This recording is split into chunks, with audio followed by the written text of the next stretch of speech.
Em 1 Coríntios, capítulo 15, versículos 19 a 34, e o último versículo desse capítulo.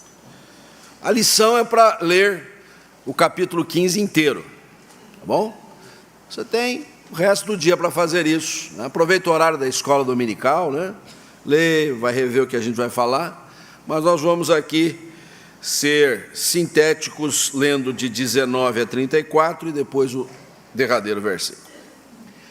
Diz assim a palavra de Deus: se a nossa esperança em Cristo se limita apenas a esta vida, somos os mais infelizes de todos os homens.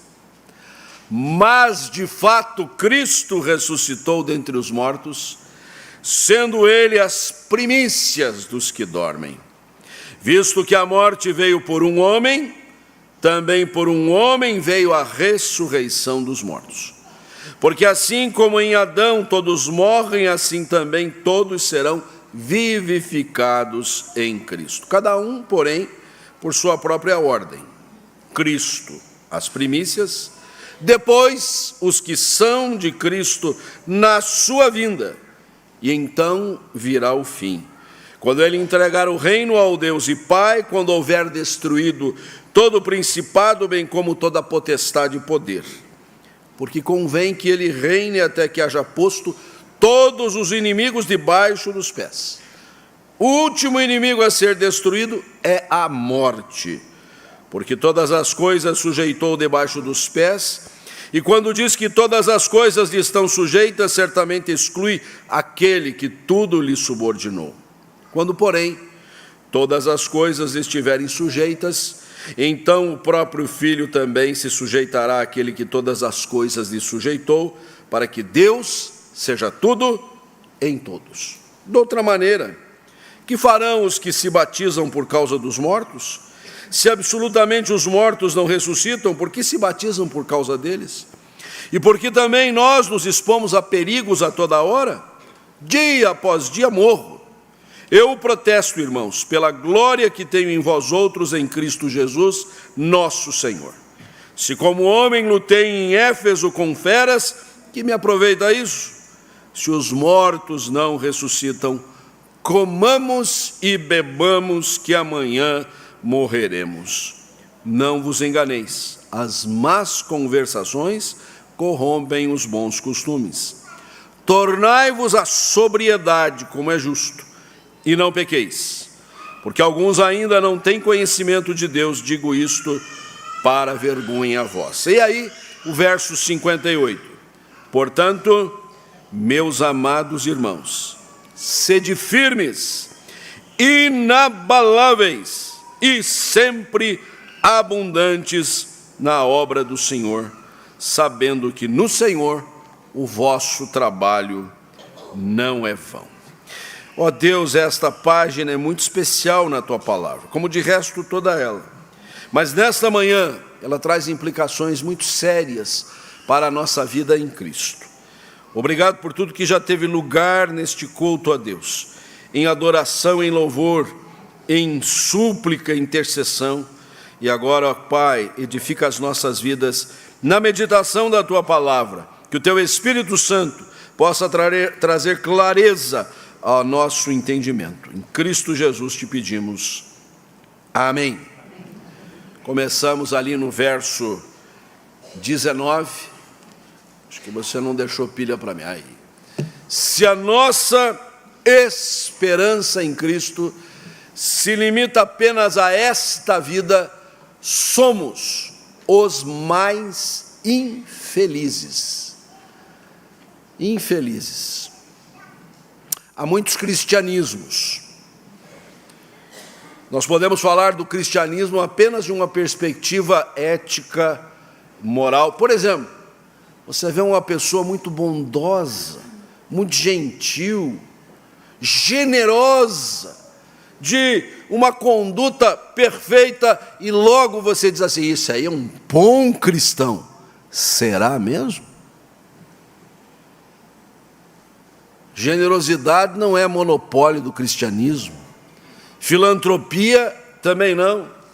mas de alguma forma, pelo fato do crente assumir uma postura sempre correta, séria, justa, então qualquer pessoa que age assim, logo a gente sai dizendo assim, é um cristão. Não necessariamente. Há uma outra modalidade de cristianismo. Esse cristianismo não é apenas ético e prático. Aliás, diga de passagem, é importante que nós tenhamos, por força de consequência da nossa doutrina, uma vida que reflita isso. É um cristianismo, sim, abraçado à doutrina, mas parece que ficou estacionário na sexta-feira. É um cristianismo que reconhece o Cristo que veio, que viveu entre nós e que caminhou passos serenos lá para o Calvário, onde foi crucificado pelos nossos pecados. Mas é só isso. A ênfase na cruz, a ênfase no sofrimento, a ênfase na tortura que Jesus sofreu, parece ser a tônica desse tipo de cristianismo, o qual muitas vezes reflete de que é preciso sofrer, padecer, é necessário que a gente passe por poucas e boas para poder granjear o céu. E não é que de vez em quando a gente diz isso? Ah, fulano pelo tanto que sofreu, já foi direto para o céu. Você já ouviu isso, né? Não tem nada a ver. Isso não é Bíblia. Isso não é teologia cristã. Isso não é o cristianismo pleno. Aliás, não é cristianismo. Por isso, quando nós nos detemos nesta página, nós temos que ter um pouquinho do contexto do que foi aquela semana fatídica para Jesus. Porque se você notar bem na leitura dos evangelhos, Jesus estava com os discípulos celebrando a Páscoa. E o que é a Páscoa? A Páscoa é uma festa dos judeus, uma festa que começou na saída do Egito e que era para marcar a libertação, o livramento da escravidão que já durara 4 séculos, e para isso uma refeição pascal era realizada tendo como prato principal o cordeiro. Eis o cordeiro que mata a fome dos que celebram a Páscoa. E ali naquela mesa estavam molhos, folhas diversas, pão, vinho, e Jesus estava celebrando a Páscoa com os seus discípulos. Até aí não havia muita novidade, e o fato de ele carregar o madeiro e ser crucificado na sexta-feira da paixão não vai causar tanta espécie nos circunstantes, porque a vida não parava em Israel. Se alguém era condenado, poderia ser morto também na sexta-feira, não poderia ficar no sábado, dia do descanso, o Shabat, exposto. Por isso Jesus foi retirado ali da cruz no final da tarde da sexta-feira, para cumprir o rito. Então até ali não há nada de estranho. E se ficássemos estacionários naquela sexta-feira, passaria a história adiante sem qualquer novidade. Mas não é que ele resolveu ressuscitar no domingo de manhã? Que ele deliberou pela vontade do Pai vencer a morte e o pecado e aparecer redivivo aos seus discípulos, às mulheres, até a multidões, ao longo dos vários dias que permaneceu conosco depois de ressurreto. E isto bagunçou tudo, e isso modificou tudo. Esta novidade ninguém contava. A Páscoa dos judeus se findava naquela liturgia que não contava com a ressurreição, mas nós celebramos a Páscoa cristã. A Páscoa que tem em consideração esta herança judaica, mas que toma forma e completude pela vitória de Jesus sobre a morte. No entanto, já desde os primeiros tempos, naquele primeiro século, quando Paulo escreveu esta epístola aos Coríntios, muitos não compreenderam que assim o fosse. Estavam um pouco detidos no cristianismo de generosidades e bondades, e num cristianismo que apenas apregoava o sofrimento, a cruz, a dor, mas que não dava crédito a voz da ressurreição. Daí entendermos esta declaração inicial: se a nossa esperança em Cristo se limita apenas a esta vida, a ficarmos admirando suas palavras, seus gestos, seus discursos, suas curas, seus prodígios, mas não dermos crédito ao passo a mais que ele deu, nós somos os mais infelizes de todos os homens. E eu aqui quero enfatizar isso, porque talvez mais infeliz ainda por chegarmos tão perto, por estarmos praticamente tangenciando a verdade e deixarmos ela passar de nós. Que tristeza para aqueles que não confessam a ressurreição. Mas eu creio que nesta manhã nós estamos aqui não como os mais infelizes, mas nós estamos aqui como os mais felizes, os que realmente se regozijam, os que têm contentamento pleno no seu coração, aqueles que podem sim dizer: o nosso evangelho é pleno, o nosso cristianismo é completo, o nosso cristianismo passa sim pelo Calvário, mas alcança a manhã da ressurreição. E eu quero pontuar rapidamente algumas lições para nós nesse texto à guisa desta reflexão. A primeira coisa que nós aprendemos é que os mais felizes, de fato, creem na ressurreição.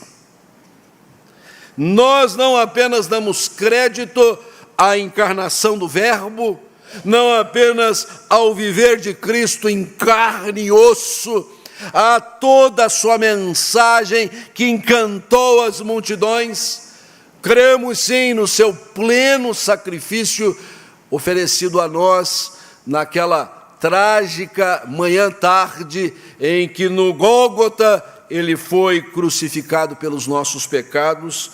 Nós damos um passo a mais e acompanhamos o dizer paulino, que com ênfase diz: mas de fato Cristo ressuscitou dentre os mortos. Ele não ficou retido na morte. A morte não o segurou, a morte não foi capaz de detê-lo. E é isso que a gente canta em tons maravilhosos. E esta é a mensagem que nós devemos reverberar. Nós viemos aqui sim na última sexta-feira para deixar bem marcado a nossa convicção de que os nossos pecados foram purgados por Jesus. Mas nós estamos aqui para declarar, porque Ele vive, nós viveremos também. Então nós somos felizes porque cremos na ressurreição, porque é só pela fé que nós podemos recepcionar esta mensagem. Não é algo que a razão, que a mente de per si possa capturar, possa absorver.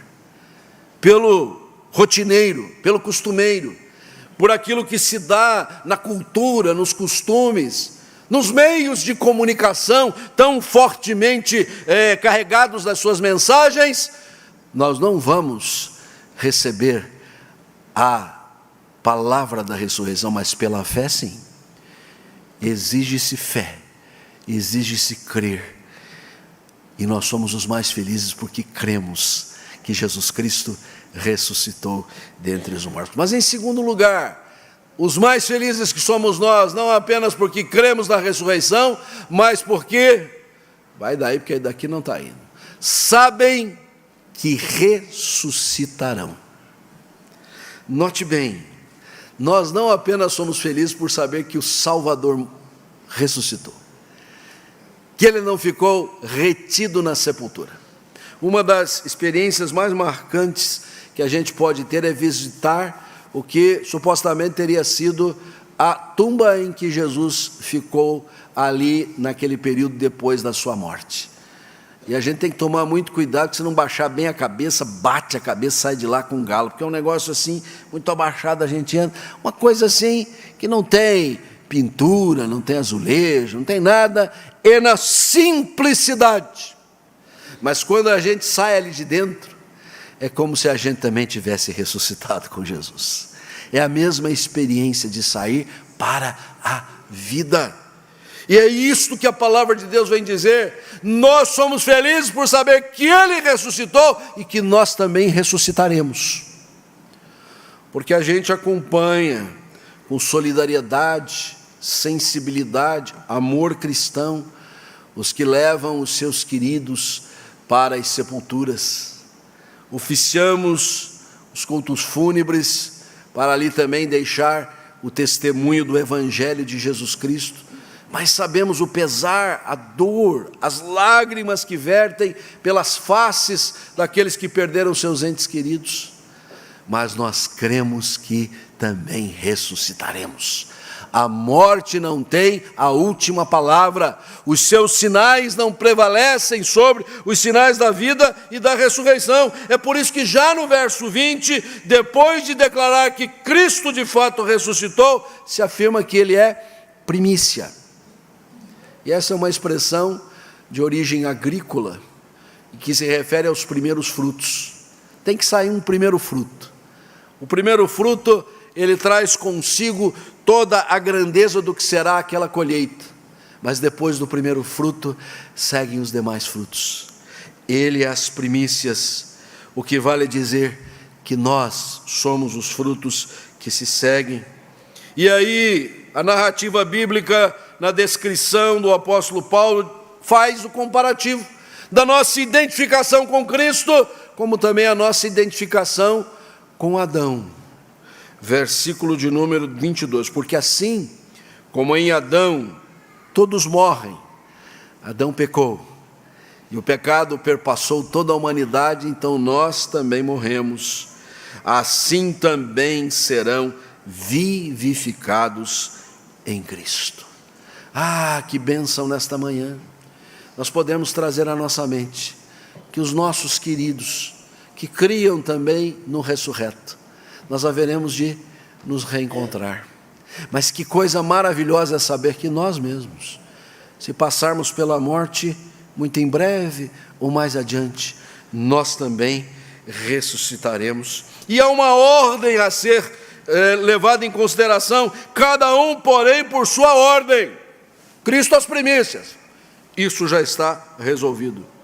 Depois os que são de Cristo, na sua vinda. E aqui eu quero parar um pouquinho para dizer, não tem ninguém ressuscitando desde que Jesus foi ressurreto, tá bom?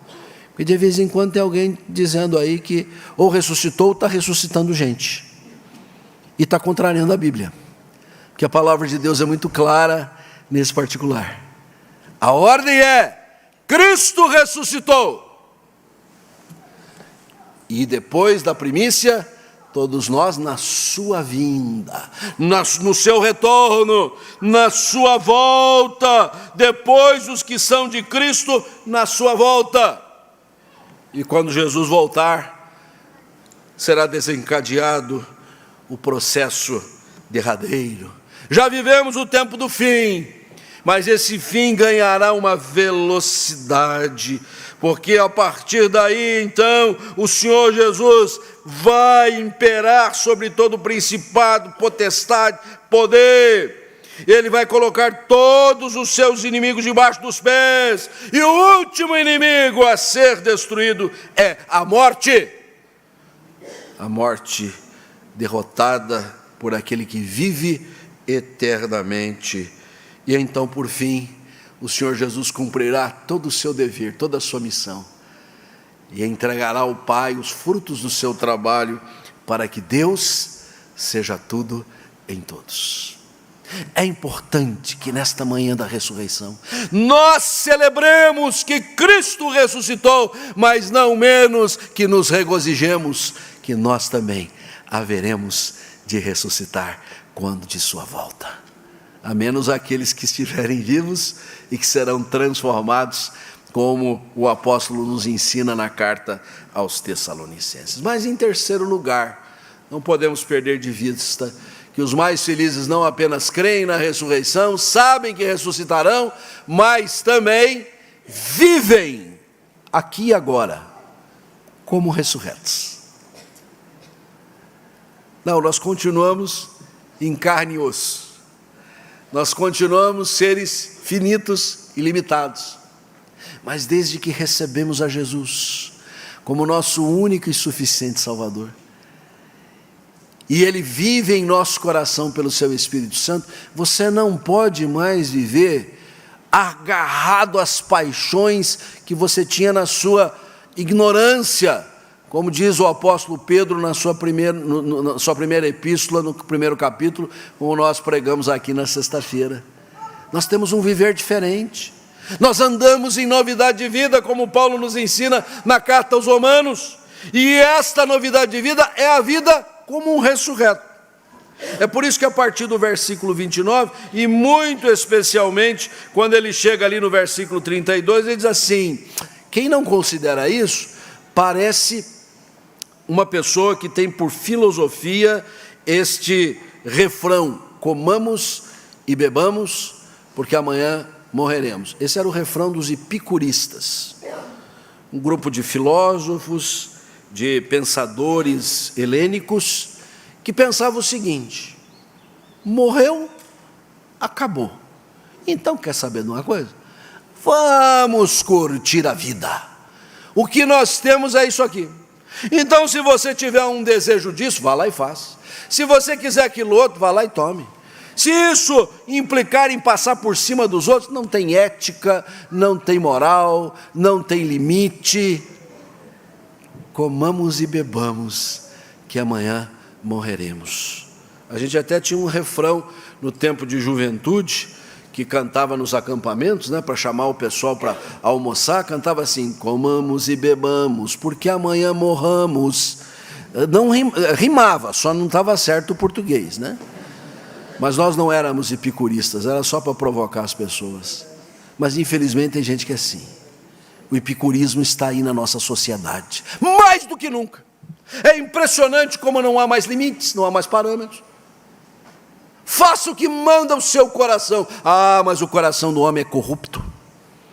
O coração do homem é equivocado. O coração do homem está eivado do mal. Vá fazendo o que diz o seu coração, para você ver onde vai parar. Mas nós somos aqueles que creem no ressurreto, que sabem que ressuscitarão e que vivem aqui agora como ressurretos. É por isso que Paulo ainda vai advertir no verso 33, não vos enganeis, as más conversações corrompem os bons costumes. Ou seja, fica ouvindo essas bobagens daqui e dali, essas coisas que circulam nos meios de comunicação, maiormente nas redes sociais tão vastas hoje. Você vai se corromper, você vai viver na corrupção. E aí ele apela: tornai-vos à sobriedade, como é justo, e não pequeis. Porque alguns ainda não têm conhecimento de Deus, e isso é uma vergonha para nós. Os mais felizes vivem como ressurretos, andam em novidade de vida, vivem aqui e agora, para o louvor e para a adoração do Senhor.